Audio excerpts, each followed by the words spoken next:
Hi viewers, ಕರುನಾಟಕ ರುಚಿ ಕ್ರಿಯೇಷನ್ಸ್ಗೆ ಸ್ವಾಗತ. ನಾನಿವತ್ತು ವರಮಹಾಲಕ್ಷ್ಮಿ ದೇವಿಗೆ ಹೊಸ ರೀತಿಯಲ್ಲಿ ಸೀರೆಯನ್ನು ಉಡಿಸಿ ತೋರಿಸ್ತಾ ಇದ್ದೀನಿ. ಸಿಂಪಲಾಗಿ ಈಸಿಯಾಗಿ ಬೇಗನೆ ಮಾಡ್ಕೋಬಹುದು. ತುಂಬಾ ಚೆನ್ನಾಗಿರುತ್ತೆ ಈ ಅಲಂಕಾರನ. ನಿಧಾನಕ್ಕೆ ವಿಡಿಯೋನ ತೋರಿಸಿದ್ದೀನಿ, ನೀಟಾಗಿ ಅಬ್ಸರ್ವ್ ಮಾಡ್ಕೊಳ್ಳಿ. ಯಾರು ಬೇಕಾದರೂ ಈ ಅಲಂಕಾರನ ಈಸಿಯಾಗಿ ಮಾಡ್ಕೋಬಹುದು. ನಾನಿಲ್ಲಿ ಮೇಲ್ಗಡೆ ಇರುವಂಥ ಬಿಂದಿಗೆಗೆ ಬ್ಲೌಸ್ ಪೀಸಿಂದ ಅಲಂಕಾರ ಮಾಡಲಿಕ್ಕೆ ಬ್ಲೌಸ್ ಪೀಸನ್ನು ಫೋಲ್ಡ್ ಮಾಡ್ಕೊಳ್ತಾ ಇದ್ದೀನಿ. 1 ಮೀಟ್ರ್ ಆಗುವಂಥ ಬ್ಲೌಸ್ ಪೀಸನ್ನು ತಗೊಳ್ಳಿ, ಅಥವಾ ಸೀರೆಯಿಂದನೇ ಬರುವಂಥ ಬ್ಲೌಸ್ ಪೀಸನ್ನು ನೀವಿಲ್ಲಿ ಯೂಸ್ ಮಾಡ್ಕೋಬಹುದು. ಬ್ಲೌಸ್ ಪೀಸನ್ನು ಫೋಲ್ಡ್ ಮಾಡಿಕೊಂಡು ನಾನಿಲ್ಲಿ ಬಿಂದಿಗೆಗೆ ಸುತ್ಕೊಳ್ತಾ ಇದ್ದೀನಿ. 1 ರೌಂಡು ಬಿಂದಿಗೆಗೆ ತಗೊಬಂದು ಬಿಂದಿಗೆ ಅಂದರೆ ಕಳಶದ ಬಿಂದಿಗೆಯ ಬ್ಯಾಕ್ ಸೈಡು ನಾವು ಬಟ್ಟೆ ಪಿನ್ನಿಂದ ಸೆಕ್ಯೂರ್ ಮಾಡ್ಕೋಬೇಕಾಗತ್ತೆ. ಮೇಲ್ಗಡೆ ಮತ್ತು ಕೆಳಭಾಗದಲ್ಲಿ 2 ಸೈಡು ಸಹ ನಾವು ಪಿನ್ನನ್ನು ಸೇರಿಸ್ಬಿಟ್ಟು ಸೆಕ್ಯೂರ್ ಮಾಡ್ಕೋಬೇಕು. ನಾನಿಲ್ಲಿ ಸಣ್ಣ ಬಿಂದಿಗೆಯನ್ನು ತೊಗೊಂಡಿದ್ದೀನಿ. ಅಂದರೆ ಬಿಂದಿಗೆಯ ಹೈಟ್ ಬಂದು 7 ಇಂಚಿದೆ, ಬಿಂದಿಗೆಯ ಸುತ್ತಳತೆ ಬಂದು 18 ಇಂಚಿದೆ. ಸೊ ನೀವು ಯಾವಾಗಲೂ ಕೇಳ್ತಾ ಇರ್ತೀರಾ ನೀವು ಯೂಸ್ ಮಾಡುವಂಥ ಬಿಂದಿಗೆಯ ಸೈಜ್ ಏನು ಅಂತ. ನಾನಿವಾಗ ತೊಗೊಂಡಿರುವಂಥ ಬಿಂದಿಗೆಯ ಸೈಜು 7 ಇಂಚು, ಸುತ್ತಳತೆ ಬಂದು 18 ಇಂಚಿದೆ. ಸೊ ಬಿಂದಿಗೆಗೆ ಆಲ್ರೆಡಿ ನಾನು ಕಡ್ಡಿಯನ್ನು ಕಟ್ಟಿ ಇಟ್ಕೊಂಡಿದ್ದೀನಿ. ಅದಕ್ಕೆ ಈಗ ಬ್ಲೌಸ್ ಪೀಸಿಂದ ಕವರ್ ಮಾಡ್ಕೊಳ್ತಾ ಇದ್ದೀನಿ. ಕಳಶದ ಬಿಂದಿಗೆಯ ಮುಂಭಾಗದಲ್ಲಿ ಸ್ವಲ್ಪ ರಿಂಕಲ್ಸ್ ಥರ ಬಂದಿದೆಯಲ್ಲ, ಅದನ್ನ ಸ್ವಲ್ಪ ಫೋಲ್ಡ್ ಮಾಡಿ ಗುಂಡು ಪಿನ್ನಿಂದ ನೀವಲ್ಲಿ ಸೆಕ್ಯೂರ್ ಮಾಡ್ಕೋಬೋದು, ಅಥವಾ ಬಟ್ಟೆ ಪಿನ್ನಿಂದ ಆದರೂ ಸೆಕ್ಯೂರ್ ಮಾಡ್ಕೋಬೋದು. ನಂತರ ಕೈಗಳನ್ನ ಹೇಗೆ ಫಿಕ್ಸ್ ಮಾಡ್ಕೊಳ್ಳೋದು ಅಂತ ನೋಡೋಣ.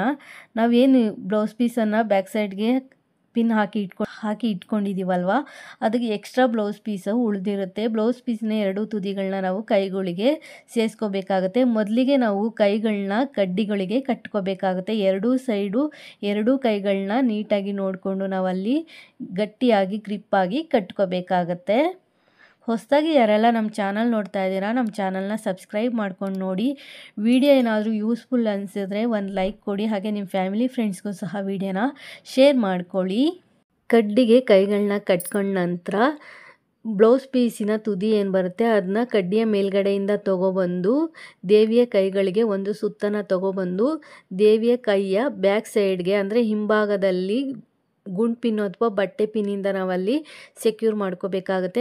ಬ್ಲೌಸ್ ಪೀಸಿನ ತುದಿಯನ್ನು ನಾನಿಲ್ಲಿ ದೇವಿಯ ಕೈಗೆ 1 ರೌಂಡು ತೊಗೊಂಡು ಬಂದು ಹಿಂದ್ಗಡೆ ದೇವಿಯ ಕೈಯ ಬ್ಯಾಕ್ ಸೈಡಲ್ಲಿ ಬಟ್ಟೆ ಪಿನ್ನಿಂದ ಸೆಕ್ಯೂರ್ ಮಾಡ್ಕೊಳ್ತಾ ಇದ್ದೀನಿ. 2 ಕೈಗಳಿಗೂ ಇದೇ ರೀತಿಯಾಗಿ ನಾವು ಬಟ್ಟೆ ಪಿನ್ನನ್ನು ಸೇರಿಸ್ಬಿಟ್ಟು ಸೆಕ್ಯೂರ್ ಮಾಡಿಕೊಂಡು ದೇವಿ ಕೈಗಳಿಗೆ ಬ್ಲೌಸ್ ಹಾಕಿರೋ ರೀತಿಯಲ್ಲಿ ಕಾಣಬೇಕು, ಆ ರೀತಿ ಮಾಡ್ಕೊಳ್ಳಿ. ನಂತರ ಎಕ್ಸ್ಟ್ರಾ ಇರುವಂಥ ಬ್ಲೌಸ್ ಪೀಸ್ ಕ್ಲಾತನ್ನು ಬ್ಯಾಕ್ ಸೈಡ್ಗೆ ಈ ರೀತಿ ಸೇರಿಸ್ಬಿಟ್ಟು ಒಂದು ಬಟ್ಟೆ ಪಿನ್ನನ್ನು ಸೇರಿಸ್ಕೊಂಡು ನೀಟಾಗಿ ಕಾಣೋ ರೀತಿಯಲ್ಲಿ ಮಾಡ್ಕೊಳ್ಳಿ. ಬ್ಲೌಸ್ ಹಾಕ್ಕೊಂಡಾಗ ಹೇಗೆ ಕಾಣ್ತೀವಿ ಅದೇ ರೀತಿ ದೇವಿಗೂ ಸಹ ಬ್ಲೌಸ್ ಹಾಕಿರೋ ರೀತಿ ಕಾಣಿಸ್ಬೇಕು, ಹಾಗೆ ಮಾಡ್ಕೋಬೇಕಾಗುತ್ತೆ. ಈಗ ದೇವಿಗೆ ಉಡಿಸುವಂಥ ಸೀರೆಯನ್ನು ಹೇಗೆ ಪ್ಲೀಟ್ಸ್ ಮಾಡೋದು ಅಂತ ನೋಡೋಣ. ಸೀರೆಯನ್ನು ನಾವು ಈ ರೀತಿ ಹರಡ್ಕೊಂಡಾದರೂ ಪ್ಲೀಟ್ಸನ್ನು ಮಾಡ್ಬೋದು, ಅಥವಾ ನಾವು ನಾರ್ಮಲಾಗಿ ಸೀರೆ ಉಟ್ಕೋಬೇಕಾದ್ರೆ ಹೇಗೆ ಪ್ಲೀಟ್ಸನ್ನು ಮಾಡ್ಕೊಳ್ತೀವಿ ಆ ರೀತಿಯಲ್ಲಾದರೂ ಮಾಡ್ಕೋಬೋದು. ನಾನಿಲ್ಲಿ ಸೀರೆಯನ್ನು ಹರಡ್ಕೊಬಿಟ್ಟು 4 ಬೆರಳ ಅಗಲ ಆಗುವಷ್ಟು ಪ್ಲೀಟ್ಸನ್ನು ಮಾಡ್ಕೊಳ್ತಾ ಇದ್ದೀನಿ. ಅಂದರೆ ಇಲ್ಲಿ 3 ಇಂದ 4 ಇಂಚು ಅಗಲ ಆಗುವಷ್ಟು ನಾವು ಪ್ಲೀಟ್ಸನ್ನು ಮಾಡ್ಕೋಬೇಕಾಗತ್ತೆ. ನಿಮಗೆ ಒಂದೇ ಸಲ ಪ್ಲೀಟ್ಸನ್ನು ಹಿಡಿಲಿಕ್ಕೆ ಆಗಲಿಲ್ಲ ಅಂದರೆ ಒಂದು 7 ರಿಂದ 8 ಪ್ಲೀಟ್ಸನ್ನು ಮಾಡಿ ಪ್ಲೀಟ್ಸ್ಗಳನ್ನ ನೀಟಾಗಿ ಜೋಡಿಸ್ಕೊಂಡು ಕ್ಲಿಪ್ಗಳನ್ನ ಸೇರಿಸ್ಕೊಂಡು ಮತ್ತೆ ಕಂಟಿನ್ಯೂ ಮಾಡ್ಬೋದು. ನಾನಿಲ್ಲಿ ಒಂದು 8 ಪ್ಲೀಟ್ಸನ್ನು ಮಾಡಿಕೊಂಡು ನಂತರ ಬಾರ್ಡರ್ ಹತ್ರ ಪ್ಲೀಟ್ಸ್ಗಳನ್ನ ನೀಟಾಗಿ ಜೋಡಿಸ್ಕೊಂಡು ಕ್ಲಿಪ್ಪನ್ನು ಸೇರಿಸ್ಕೊಳ್ತಾ ಇದ್ದೀನಿ. 2 ಸೈಡಿನ ಬಾರ್ಡರ್ ಹತ್ರ ಪ್ಲೀಟ್ಸ್ಗಳನ್ನ ನೀಟಾಗಿ ಜೋಡಿಸಿ ನಾನು ಬಟ್ಟೆ ಕ್ಲಿಪ್ಪನ್ನು ಸೇರಿಸ್ಕೊಂಡಿದ್ದೀನಿ. ಹಾಗೆ ಮಧ್ಯಭಾಗದಲ್ಲೂ ಸಹ ಪ್ಲೀಟ್ಸನ್ನು ನೀಟಾಗಿ ಜೋಡಿಸ್ಕೊಂಡು ಕ್ಲಿಪ್ಪನ್ನು ಸೇರಿಸ್ಕೊಳ್ಳಿ. ನಾನಿಲ್ಲಿ ಮಧ್ಯಭಾಗದಲ್ಲೂ ಸಹ ನೀಟಾಗಿ ಪ್ಲೀಟ್ಸನ್ನು ಜೋಡಿಸ್ಬಿಟ್ಟು ಕ್ಲಿಪ್ಪನ್ನು ಸೇರಿಸ್ಕೊಂಡಿದ್ದೀನಿ. ನಂತರ ನಾನಿವಾಗ ಮತ್ತೆ ಪ್ಲೀಟ್ಸನ್ನು ಕಂಟಿನ್ಯೂ ಮಾಡ್ತಾ ಇದ್ದೀನಿ. 3/4 ಭಾಗ ಸೀರೆಯನ್ನು ನಾವು ಇದೇ ರೀತಿಯಾಗಿ ಪ್ಲೀಟ್ಸನ್ನು ಮಾಡ್ಕೋಬೇಕಾಗತ್ತೆ. ನಾನಿವಾಗ ಪ್ಲೀಟ್ಸನ್ನು ಮಾಡಿಕೊಂಡು ಮತ್ತೆ ಪ್ಲೀಟ್ಸನ್ನು ಅರೇಂಜ್ ಮಾಡಿ ಜೋಡಿಸ್ಕೊಳ್ತಾ ಇದ್ದೀನಿ. 2 ಬಾರ್ಡರ್ ಸೈಡು ಪ್ಲೀಟ್ಸ್ಗಳನ್ನ ನೀಟಾಗಿ ಜೋಡಿಸ್ಬಿಟ್ಟು ಅದೇ ಕ್ಲಿಪ್ಪನ್ನು ಸೇರಿಸ್ಬೋದು, ಅಥವಾ ಬೇರೆ ಬೇರೆ ಕ್ಲಿಪ್ಪನ್ನು ನೀವಿಲ್ಲಿ ಸೇರಿಸ್ಕೋಬೋದು. ಕ್ಲಿಪ್ ಬದಲು ಬಟ್ಟೆ ಪಿನ್ನನ್ನು ಸಹ ನೀವಿಲ್ಲಿ ಸೇರಿಸ್ಕೋಬಹುದು. ಪ್ಲೀಟ್ಸನ್ನು ನೀಟಾಗಿ ಮಾಡ್ಕೊಳ್ಳಿ. ಈ ಅಲಂಕಾರದಲ್ಲಿ ನೀವು ಪ್ಲೀಟ್ಸನ್ನು ನೀಟಾಗಿ ಮಾಡಿಕೊಂಡ್ರೆ ಅಲಂಕಾರನೂ ಸಹ ಅಷ್ಟೇ ಚೆನ್ನಾಗಿ ಬರುತ್ತೆ ಅಂತಲೇ ಹೇಳ್ಬೋದು. 2-3 ದಿನ ಮುಂಚಿತವಾಗಿ ನೀವು ಈ ರೀತಿ ಪ್ಲೀಟ್ಸನ್ನು ಮಾಡಿಟ್ಕೊಂಡ್ರೆ ಹಬ್ಬದ ದಿನ ದೇವಿಗೆ ಅಲಂಕಾರ ಮಾಡೋದು ತುಂಬ ಈಸಿ ಅಂತಲೇ ಹೇಳ್ಬೋದು. ಕ್ವಿಕ್ಕಾಗಿ ಈ ಅಲಂಕಾರನ ಮಾಡ್ಕೋಬೋದು, ತುಂಬಾ ಗ್ರ್ಯಾಂಡ್ ಲುಕ್ ಕೊಡುತ್ತೆ ಅಂತಲೇ ಹೇಳ್ಬೋದು. ಈಗ ಪ್ಲೀಟ್ಸನ್ನು ಮಾಡಿ ನಾನು ಫೋಲ್ಡ್ ಮಾಡಿ ಎತ್ತಿಟ್ಕೊಂಡು ಸೆರಗನ್ನು ಪ್ಲೀಟ್ಸ್ ಮಾಡ್ಕೊಳ್ತಾ ಇದ್ದೀನಿ. ನಾವು ನಾರ್ಮಲಾಗಿ ಉಟ್ಕೊಂಡಾಗ ಹೇಗೆ ಸೀರೆಯನ್ನು ಪ್ಲೀಟ್ಸ್ ಮಾಡ್ತೀವಿ ಅದೇ ರೀತಿಯಲ್ಲಿ ನಾನಿಲ್ಲಿ ಪ್ಲೀಟ್ಸನ್ನು ಮಾಡ್ಕೊಳ್ತಾ ಇದ್ದೀನಿ. ಸೀರೆಯಲ್ಲಿ ಬಾರ್ಡರ್ ಏನು ಸೈಜ್ಗಿದೆ ಅದೇ ಸೈಜ್ಗೆ ನಾನಿಲ್ಲಿ ಪ್ಲೀಟ್ಸನ್ನು ಮಾಡ್ಕೊಂಡಿದ್ದೀನಿ. ಪ್ಲೀಟ್ಸನ್ನು ಮಾಡಿಕೊಂಡು ಸೆರಗಿನ ತುದಿಗೆ ಒಂದು ಕ್ಲಿಪ್ಪನ್ನು ಸೇರಿಸ್ಕೊಂಡು ನಂತರ ಸ್ವಲ್ಪ ದೂರಕ್ಕೆ ಪ್ಲೀಟ್ಸ್ಗಳನ್ನ ನೀಟಾಗಿ ಜೋಡಿಸ್ಕೊಂಡು ನಾನಿಲ್ಲಿ ಅರೇಂಜ್ ಮಾಡಿಕೊಂಡು ಸ್ವಲ್ಪ ದೂರಕ್ಕೆ ಮತ್ತೊಂದು ಕ್ಲಿಪ್ಪನ್ನು ನಾನಿಲ್ಲಿ ಸೇರಿಸ್ಕೊಳ್ತಾ ಇದ್ದೀನಿ. ಇದೇ ರೀತಿ 1 ಮಾರು ಆಗುವಷ್ಟು ಸೀರೆಯ ಸೆರಗನ್ನು ನಾವು ಪ್ಲೀಟ್ಸ್ ಮಾಡಿ ಕ್ಲಿಪ್ಪು ಅಥವಾ ಪಟ್ಟೆ ಪಿನ್ನನ್ನು ಸೇರಿಸ್ಕೋಬೋದು. ನಾನಿಲ್ಲಿ 1 ಮಾರು ಮಾಡ್ಕೊಂಡಿದ್ದೀನಿ. ಪ್ಲೀಟ್ಸ್ ಮಾಡಿ ಎತ್ತಿಟ್ಕೊಂಡಿದ್ದಾಗಿದೆ. ಹೇಗೆ ಉಡಿಸೋದು ಅಂತ ನೋಡೋಣ. ಟೇಬಲ್ ಮೇಲೆ ಒಂದು ಮಣೆಯನ್ನು ಇಟ್ಕೊಳ್ತಾ ಇದ್ದೀನಿ. ಜಾಸ್ತಿ ಹೈಟ್ ಇರುವಂಥ ಮಣೆಯನ್ನು ಇಟ್ಕೊಳ್ಳಿಕ್ಕೆ ಹೋಗ್ಬಿಡಿ. ಸ್ವಲ್ಪ ಒಂದು 4 ರಿಂದ 5 ಇಂಚು ಹೈಟ್ ಇರುವಂಥ ಮಣೆಯನ್ನು ಇಟ್ಕೊಳ್ಳಿ. ಮಣೆ ಮೇಲೆ ರಂಗೋಲಿ ಹಾಕಿ ಅಕ್ಕಿ ತುಂಬಿಸಿರುವಂಥ ತಟ್ಟೆಯನ್ನು ಇಟ್ಕೊಳ್ಳಿ. ತಟ್ಟೆ ಮೇಲೆ ನಾನೊಂದು ಸಣ್ಣ ಬಿಂದಿಗೆಯನ್ನು ಇಟ್ಕೊಳ್ತಾ ಇದ್ದೀನಿ. ನಾನೀಗ ಇಟ್ಕೊಂಡಿರುವಂಥ ಬಿಂದಿಗೆ ಬಂದು 8 ಇಂಚಿದೆ. ಸುತ್ತಳತೆ ಬಂದು 20 ಇಂಚಿದೆ. ಹಾಗೆ ದೇವಿಗೆ ನಾನಿಲ್ಲಿ ಕಾಲುಗಳನ್ನು ಸಹ ಮುಂಚಿತವಾಗಿ ಇಟ್ಕೊಳ್ತಾ ಇದ್ದೀನಿ. 2 ಕಾಲುಗಳನ್ನ ಸೇರಿಸ್ಬಿಟ್ಟು ಒಂದು ದಾರದಿಂದ ಕಟ್ಟಿ ಇಟ್ಕೊಂಡು ಕಳಶದ ಬಿಂದಿಗೆಯ ಅಕ್ಕಪಕ್ಕ ಕಾಲುಗಳನ್ನ ಇಟ್ಕೊಂಡಿದ್ದೀನಿ. ಸೀರೆಯ ಸೆರಗನ್ನು ಕಳಶದ ಹಿಂಭಾಗ ಇಟ್ಕೊಂಡು ನಾವೇನು ಪ್ಲೀಟ್ಸನ್ನು ಮಾಡಿರ್ತೀವಿ ಆ ಪ್ಲೀಟ್ಸನ್ನು ಕಳಶದ ಹಿಂಭಾಗದಿಂದ ಮುಂದ್ಗಡೆಗೆ ತಗೊಂಡು ಬರಬೇಕಾಗತ್ತೆ. ಮುಂದ್ಗಡೆಗೆ ತಗೊಬಂದು ನೀಟಾಗಿ ಅಲ್ಲಿ ನಾವು ಸರಿಯಾಗಿ ಪ್ಲೀಟ್ಸ್ಗಳನ್ನ ಹಿಡ್ಕೋಬೇಕಾಗತ್ತೆ. ಕರೆಕ್ಟಾಗಿ ನಾವು ಜಾಯಿನ್ ಮಾಡ್ಕೋಬೇಕು. ಬಾರ್ಡರ್ ಹತ್ರ ಪ್ಲೀಟ್ಸ್ ಅನ್ನೋದು ಈಕ್ವಲ್ ಆಗಿ ಬರೋ ರೀತಿಯಲ್ಲಿ ಮಾಡ್ಕೊಳ್ಳಿ. ಬಾರ್ಡರ್ಗೆ ಹಾಕಿರುವಂಥ ಎಲ್ಲ ಕ್ಲಿಪ್ಸನ್ನು ರಿಮೂವ್ ಮಾಡಿ ಎರಡೂ ಸೈಡಿನ ಸೀರೆಯ ಬಾರ್ಡರ್ ಹತ್ರ ಪ್ಲೀಟ್ಸ್ಗಳು ನೀಟಾಗಿ ಸಮವಾಗಿ ಬರೋ ರೀತಿಯಲ್ಲಿ ಮಾಡಿಕೊಂಡು ಒಂದು ಕ್ಲಿಪ್ಪನ್ನು ಸೇರಿಸ್ಕೊಳ್ಳಿ. ನಂತರ ಕಳಶದ ಬಿಂದಿಗೆಯ ತಳಭಾಗಕ್ಕೆ ನಾವು ಪ್ಲೀಟ್ಸನ್ನು ತಗೊಬರಬೇಕಾಗತ್ತೆ.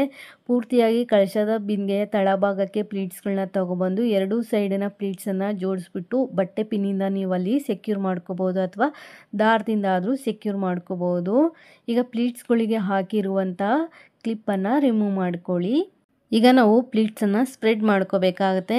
ಈ ರೀತಿ ಸ್ಪ್ರೆಡ್ ಮಾಡೋದಕ್ಕಿಂತ ಮುಂಚೆ ದೇವಿಯ ಕಾಲುಗಳನ್ನ ನಾವೇನು ಮಣೆ ಇಟ್ಕೊಂಡಿರ್ತೀವಿ, ಪೀಠ ಇಟ್ಕೊಂಡಿರ್ತೀವಿ, ಪೀಠದ ಮೇಲೆ ಕ್ರಾಸ್ ಆಗಿ ಇಟ್ಕೋಬೇಕಾಗತ್ತೆ. ಮಂಡಿ ಅನ್ನೋದು ಮೇಲ್ಭಾಗಕ್ಕೆ ಬರಬೇಕು. ದೇವಿಯ ಕಾಲು ಅನ್ನೋದು ಕ್ರಾಸ್ ಆಗಿ ಬರೋ ರೀತಿಯಲ್ಲಿ ಮಾಡಿಕೊಂಡು ದೇವಿಯ ಕಾಲಿನ ಸುತ್ತ ನಾವೇನು ಪ್ಲೀಟ್ಸ್ ಮಾಡ್ಕೊಂಡಿರ್ತೀವಿ ಆ ಪ್ಲೀಟ್ಸನ್ನು ಜೋಡಿಸ್ತಾ ಬರಬೇಕಾಗತ್ತೆ. ಒಂದರ ಪಕ್ಕ ಒಂದು ಪ್ಲೀಟ್ಸ್ ಅನ್ನೋದು ದೇವಿಯ ಕಾಲಿನ ಸುತ್ತ ಬರಬೇಕು. ದೇವಿಯ ಮಂಡಿ ಕಾಲು ಬರುತ್ತಲ್ಲ ಆ ಮಂಡಿ ಕಾಲಿನ ಮೇಲ್ಗಡೆವರೆಗೂ ಪ್ಲೀಟ್ಸನ್ನು ನೀಟಾಗಿ ಇದೇ ರೀತಿಯಾಗಿ ಅರೇಂಜ್ ಮಾಡ್ಕೋಬೇಕಾಗತ್ತೆ. ಎಕ್ಸ್ಟ್ರಾ ಇರುವಂಥ ಸೀರೆ ಪಾರ್ಟನ್ನು ಪೀಠದ ಬ್ಯಾಕ್ ಸೈಡ್ಗೆ ನಾವು ಸೇರಿಸ್ಕೋಬೇಕು.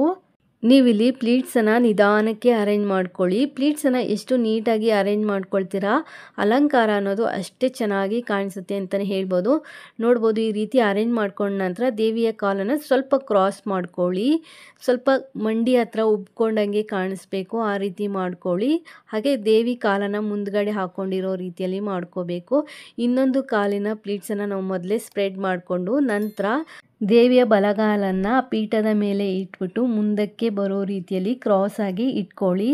ನಾವು ಇನ್ನೊಂದು ಕಾಲು ಅಂದರೆ ಎಡಗಾಲನ್ನು ಎಲ್ಲಿ ಇಟ್ಕೊಂಡಿರ್ತೀವಿ ಆ ಕಾಲಿಗಿಂತ ಸ್ವಲ್ಪ ಕೆಳಭಾಗಕ್ಕೆ ಆ ಕಾಲು ಬರೋ ರೀತಿಯಲ್ಲಿ ಮಾಡಿಕೊಂಡು ಆ ಕಾಲಿನ ಮೇಲೂ ಸಹ ಪ್ಲೀಟ್ಸನ್ನು ನಾವು ಸ್ಪ್ರೆಡ್ ಮಾಡ್ಕೋಬೇಕಾಗತ್ತೆ. ನೀಟಾಗಿ ಎಲ್ಲ ಪ್ಲೀಟ್ಸ್ಗಳು ಒಂದರ ಪಕ್ಕ ಒಂದು ಬರಬೇಕು ಆ ರೀತಿಯಲ್ಲಿ ಅರೇಂಜ್ ಮಾಡ್ಕೊಳ್ಳಿ. ಎಕ್ಸ್ಟ್ರಾ ಇರುವಂಥ ಸೀರೆ ಪಾರ್ಟನ್ನು ನೀವು ಕಳಶದ ಹಿಂಭಾಗಕ್ಕೆ ಸೇರಿಸ್ಕೋಬೇಕಾಗತ್ತೆ. ಪ್ಲೀಟ್ಸನ್ನು ದೇವಿಯ ಕಾಲಿನ ಮೇಲೆ ನೀಟಾಗಿ ನೀವು ಅಲ್ಲಿ ಅರೇಂಜ್ ಮಾಡ್ಕೊಳ್ಳಿ. ಅಲ್ಲಿ ಏನಿದೆ ಗ್ಯಾಪನ್ನು ಈ ರೀತಿ ಎರಡು ಕಾಲನ್ನು ಸೇರಿಸ್ಬಿಟ್ಟು ಗ್ಯಾಪನ್ನು ನೀವಲ್ಲಿ ಕವರ್ ಮಾಡ್ಕೋಬೇಕಾಗತ್ತೆ. ಫ್ರಂಟಲ್ಲಿ ಏನು ಗ್ಯಾಪ್ ಕಾಣಿಸ್ತಾ ಇದೆ ಆ ರೀತಿ ಕವರ್ ಮಾಡ್ಕೋಬೇಕು. ದೇವಿಯ ಒಂದು ಕಾಲು ಮೇಲ್ಭಾಗಕ್ಕೆ ಬರಬೇಕು, ಇನ್ನೊಂದು ಕಾಲು ಕೆಳಭಾಗಕ್ಕೆ ಬರಬೇಕು. ಆ ರೀತಿಯಲ್ಲಿ ಮಾಡ್ಕೋಬೇಕಾಗತ್ತೆ. ದೇವಿ ಎರಡು ಕಾಲುಗಳನ್ನ ಚಾಚ್ಕೊಂಡು ಕುಳಿತಿರೋ ರೀತಿಯಲ್ಲಿ ಈ ಅಲಂಕಾರನ ಮಾಡ್ಕೋಬೇಕು. ಪ್ಲೀಟ್ಸ್ಗಳು ಏನಾದರೂ ಎತ್ಕೊಳ್ತಾ ಇದೆ, ನೀಟಾಗಿ ಕೂರ್ತಾ ಇಲ್ಲ ಅಂದರೆ ನೀವು ಗುಂಡ್ಪಿನನ್ನು ಸೇರಿಸ್ಬಿಟ್ಟು ಅಲ್ಲಿ ನೀಟಾಗಿ ಕೂರೋ ರೀತಿಯಲ್ಲಿ ಮಾಡ್ಕೋಬೇಕಾಗತ್ತೆ. ಕಳಶದ ಬಿಂದಿಗೆಗೆ ನಾನಿಲ್ಲಿ ಡಬಲ್ ಸೈಡ್ ಟೇಪನ್ನು ಅಂಟಿಸ್ಕೊಳ್ತಾ ಇದ್ದೀನಿ. ಇನ್ನೊಂದು ಬಿಂದಿಗೆಯನ್ನು ನಾನು ಇದ್ರ ಜೊತೆ ಜಾಯಿನ್ ಮಾಡ್ಕೊಳ್ತಾ ಇದ್ದೀನಿ. ಏನಿಲ್ಲಿ ಬ್ಲೌಸ್ ಪೀಸಿಗೆ ಕವರ್ ಮಾಡ್ಕೊಂಡಿದ್ದೆ ಆ ಬಿಂದಿಗೆಯನ್ನು ಇಲ್ಲಿ ಸೇರಿಸ್ಕೊಳ್ತಾ ಇದ್ದೀನಿ. ನೀಟಾಗಿ ಅಲ್ಲಿ ಸೇರಿಸ್ಕೊಳ್ಳಿ. ಈಗ ಸೆರಗನ್ನು ಹೇಗೆ ಹಾಕೋದು ಅಂತ ನೋಡೋಣ. ಕಳಶದ ಹಿಂಭಾಗದಲ್ಲಿರುವಂಥ ಸೀರೆ ಸೆರಗನ್ನು ತಗೊಬಂದು ದೇವಿಯ ಎಡಗಡೆ ಭುಜದ ಮೇಲೆ ನಾವಿಲ್ಲಿ ಸೇರಿಸ್ಕೋಬೇಕಾಗತ್ತೆ. ಈ ವಿಡಿಯೋ ಏನಾದರೂ ನಿಮಗೆ ಇಷ್ಟ ಆಯಿತು ಅಂದರೆ ಒಂದು ಲೈಕ್ ಕೊಡಿ. ಹಾಗೆ ನಿಮ್ಮ ಫ್ಯಾಮಿಲಿ ಫ್ರೆಂಡ್ಸ್ಗೂ ಸಹ ವಿಡಿಯೋನ ಶೇರ್ ಮಾಡ್ಕೊಳ್ಳಿ. ಸೀರೆ ಸೆರಗಿಗೆ ಹಾಕಿರುವಂಥ ಕ್ಲಿಪ್ಸನ್ನು ರಿಮೂವ್ ಮಾಡಿಕೊಂಡು ದೇವಿಯ ಎಡಗಡೆ ಭುಜದ ಮೇಲೆ ಪ್ಲೀಟ್ಸನ್ನು ನಾನಲ್ಲಿ ಒಂದರ ಪಕ್ಕ ಒಂದು ಬರೋ ರೀತಿಯಲ್ಲಿ ಸ್ಪ್ರೆಡ್ ಮಾಡ್ಕೊಳ್ತಾ ಇದ್ದೀನಿ. ನೀಟಾಗಿ ಪ್ಲೀಟ್ಸ್ಗಳನ್ನ ಅರೇಂಜ್ ಮಾಡಿಕೊಂಡು ಬಟ್ಟೆ ಪಿನ್ನಿಂದ ನೀವು ಅಲ್ಲಿ ಸೆಕ್ಯೂರ್ ಮಾಡ್ಕೊಳ್ಳಿ. ನೋಡಿ ನಾನು ಈ ರೀತಿ ಮಾಡ್ಕೊಂಡಿದ್ದೀನಿ. ಈ ರೀತಿ ಪಿನ್ನನ್ನು ಸೇರಿಸ್ಕೋಬೇಕಾಗತ್ತೆ. ನಂತರ ದೇವಿಯ ಚೆಸ್ಟ್ ಭಾಗದಲ್ಲಿ ಪ್ಲೀಟ್ಸನ್ನು ನೀವಿಲ್ಲಿ ಸ್ಪ್ರೆಡ್ ಮಾಡ್ಕೋಬೇಕಾಗತ್ತೆ. ಒಂದರ ಪಕ್ಕ ಒಂದು ಪ್ಲೀಟ್ಸ್ ಅನ್ನೋದು ಬರಬೇಕು. ಆ ರೀತಿಯಲ್ಲಿ ನೀಟಾಗಿ ಪ್ಲೀಟ್ಸನ್ನು ಅರೇಂಜ್ ಮಾಡ್ಕೊಳ್ಳಿ. ದೇವಿಯ ಚೆಸ್ಟ್ ಭಾಗದಲ್ಲಿ ಪ್ಲೀಟ್ಸನ್ನು ಅರೇಂಜ್ ಮಾಡ್ಕೊಂಡ ನಂತರ ಸೆರಗಿನ ತುದಿಯನ್ನು ಇನ್ನೊಂದು ಭುಜದ ಮೇಲ್ಗಡೆಯಿಂದ ಮುಂದ್ಗಡೆಗೆ ತಗೊಬರಬೇಕಾಗತ್ತೆ. ದೇವಿಯ ಬಲಗಡೆ ಭುಜದ ಮೇಲ್ಗಡೆಯಿಂದ ಮುಂದ್ಗಡೆಗೆ ಸೀರೆಯ ಸೆರಗನ್ನು ತಗೊಬಂದು ದೇವಿಯ ಬಲಗಡೆ ಭುಜದ ಮೇಲೆ ಪ್ಲೀಟ್ಸನ್ನು ನಾವಲ್ಲಿ ಸ್ಪ್ರೆಡ್ ಮಾಡ್ಕೋಬೇಕು. ಒಂದರ ಪಕ್ಕ ಒಂದು ಪ್ಲೀಟ್ಸ್ ಅನ್ನೋದು ಬರೋ ರೀತಿಯಲ್ಲಿ ನೀಟಾಗಿ ಅರೇಂಜ್ ಮಾಡ್ಕೋಬೇಕಾಗತ್ತೆ. ನಾವು ಮುಂದ್ಗಡೆಗೆ ಸೀರೆ ಸೆರಗನ್ನು ಹಾಕೊಂಡಾಗ ಹೇಗೆ ಅರೇಂಜ್ ಮಾಡ್ಕೊಳ್ತೀವಿ ಅದೇ ರೀತಿಯಲ್ಲಿ ದೇವಿಗೂ ಸಹ ನಾವಿಲ್ಲಿ ಅರೇಂಜ್ ಮಾಡಬೇಕಾಗತ್ತೆ. ದೇವಿಯ ಬಲಗಡೆ ಭುಜದ ಮೇಲೆ ಪ್ಲೀಟ್ಸನ್ನು ನೀಟಾಗಿ ಒಂದ್ರ ಪಕ್ಕ ಒಂದು ಬರೋ ರೀತಿಯಲ್ಲಿ ಅರೇಂಜ್ ಮಾಡ್ಕೊಳ್ಳಿ. ಹಾಗೆ ಲೆಂತನ್ನು ನೋಡಿಕೊಂಡು ನೀವು ಫ್ರಂಟ್ಗೆ ತಗೊಬರ್ಬೇಕಾಗತ್ತೆ. ನಾವು ಮುಂದ್ಗಡೆ ಹಾಕುವಂಥ ಸೀರೆ ಸೆರಗಿಂದನೇ ಕೆಳಗಡೆ ಇರುವಂಥ ಬಿಂದಿಗೆ ಕವರ್ ಆಗಬೇಕು. ಆ ರೀತಿಯಲ್ಲಿ ನೀಟಾಗಿ ನಾವಲ್ಲಿ ಸೀರೆ ಸೆರಗನ್ನು ಹಾಕೋಬೇಕಾಗತ್ತೆ. ದೇವಿಯ ಭುಜದ ಮೇಲೆ ಪ್ಲೀಟ್ಸನ್ನು ನೀಟಾಗಿ ಅರೇಂಜ್ ಮಾಡ್ಕೊಂಡ ನಂತರ ಬಟ್ಟೆ ಪಿನ್ನಿಂದ ನೀವಲ್ಲಿ ಸೆಕ್ಯೂರ್ ಮಾಡ್ಕೊಳ್ಳಿ. ನೋಡಿ ನಾನು ಮಾಡ್ಕೊಂಡಿದ್ದೀನಲ್ಲ ಆ ರೀತಿ ಮಾಡಿಕೊಂಡು ದೇವಿಯ ಚೆಸ್ಟ್ ಭಾಗದಲ್ಲೂ ಸಹ ಪ್ಲೀಟ್ಸನ್ನು ಒಮ್ಮೆ ನೀಟಾಗಿ ಕರೆಕ್ಟಾಗಿ ಬಂದಿದೆಯಾ ಅಂತ ನೋಡಿಕೊಂಡು ದೇವಿಯ ಸೊಂಟಕ್ಕೆ ಒಂದು ಶೇಪನ್ನು ಕೊಟ್ಕೋಬೇಕಾಗತ್ತೆ. ಒಂದು ದಾರದಿಂದ ನೀವಿಲ್ಲಿ ಕಟ್ಕೋಬೇಕಾಗತ್ತೆ. ದಾರದಿಂದ ಕಟ್ಕೊಂಡು ಒಂದು ಶೇಪನ್ನು ಕೊಟ್ಕೊಳ್ಳಿ. ನಂತರ ದಾರನ ಕಟ್ಕೊಂಡ ನಂತರ ಅಲ್ಲಿ ರಿಂಕಲ್ಸ್ ಎಲ್ಲ ಏನು ಬರದೇ ಇರೋ ರೀತಿಯಲ್ಲಿ ನೀಟಾಗಿ ಅರೇಂಜ್ ಮಾಡ್ಕೊಳ್ಳಿ. ಹಾಗೆ ಸ್ವಲ್ಪ ಮುಂದಕ್ಕೆ ಎಳೆದ್ಬಿಟ್ಟು ಬಿಂದಿಗೆ ಕವರ್ ಆಗೋ ರೀತಿಯಲ್ಲಿ ಮಾಡ್ಕೊಳ್ಳಿ. ಹಾಗೆ ಪಿನ್ ಏನು ಹಾಕಿರ್ತೀವಿ ಕೆಳಗಡೆ ಪ್ಲೀಟ್ಸ್ಗೆ ಆ ಪಿನ್ನು ಕವರ್ ಆಗೋ ರೀತಿಯಲ್ಲಿ ಮಾಡ್ಕೋಬೇಕಾಗತ್ತೆ. ನಂತರ ದೇವಿಯ ಚೆಸ್ಟ್ ಭಾಗದಲ್ಲೂ ಸಹ ರಿಂಕಲ್ಸ್ ಬರದೋ ರೀತಿಯಲ್ಲಿ ಮಾಡ್ಕೊಳ್ಳಿ. ಸೈಡ್ಗೆ ನಾವು ಏನು ಸೆರಗನ್ನು ಹಾಕಿರ್ತೀವಿ ಆ ಸೆರಗಿನ ತುದಿಯನ್ನು ನೀಟಾಗಿ ಸರಿ ಮಾಡಿಕೊಂಡು ಎಕ್ಸ್ಟ್ರಾ ಇರುವಂಥ ಸೀರೆ ಬಟ್ಟೆಯನ್ನು ಕಳಶದ ಹಿಂಭಾಗ ಸೇರಿಸ್ಕೋಬೇಕಾಗತ್ತೆ. ನಂತರ ದೇವಿಯ ಸೊಂಟಕ್ಕೆ ಒಂದು ಡಾಬನ್ನು ಸೇರಿಸ್ಕೊಳ್ಳಿ. ಡಾಬು ಅಥವಾ ಲೇಸನ್ನು ನೀವಿಲ್ಲಿ ಸೇರಿಸ್ಕೋಬಹುದು. ನಂತರ ದೇವಿಯ ಕಾಲುಗಳಿಗೆ ಗೆಜ್ಜೆಗಳಿದ್ದರೆ ಗೆಜ್ಜೆಗಳನ್ನ ನೀವಿಲ್ಲಿ ಸೇರಿಸ್ಕೋಬಹುದು.